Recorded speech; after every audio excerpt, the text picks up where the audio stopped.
कर्मों का फल स्टोरीज इन हिंदी। राधा और दो बेटे। एक राधा नाम की महिला थी। उसके दो बेटे थे।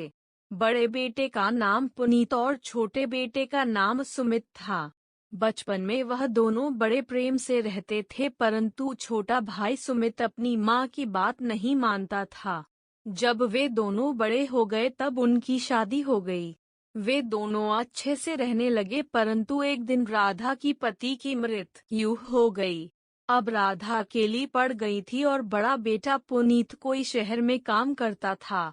छोटा बेटा गांव में ही काम करता था। छोटा बेटा संपत्ति पाने के लालच में अपनी मां को घर से निकाल देता है, पर जब यह बात बड़े बेटे को पता चली तो उसने अपनी मां को अपने साथ रख लिया और उसका भरण पोषण करने लगा। कई साल बीत गए। इसी तरह उसने अपनी मां का ख्याल रखना जारी रखा। सुमित के दो बेटे थे, वह भी अपने पिता के जैसे थे। जब वह बड़े हो गए तब उसने भी संपत्ति के लालच में अपने पिता और मां को घर से निकाल दिया और सारी संपत्ति आपस में बांट ली। और उसने अपने पिता से कहा, जिस तरह उसने अपनी मां को घर से निकाला है उसी तरह एक दिन नियति ने भी उसे घर से निकाल दिया। तब सुमित को अपने गलती का पछतावा हुआ। तब तक बहुत देर हो चुकी थी।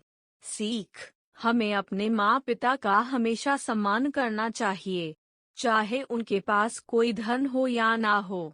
उनके प्रेम के सामने धन बहुत ही छोटी चीज है।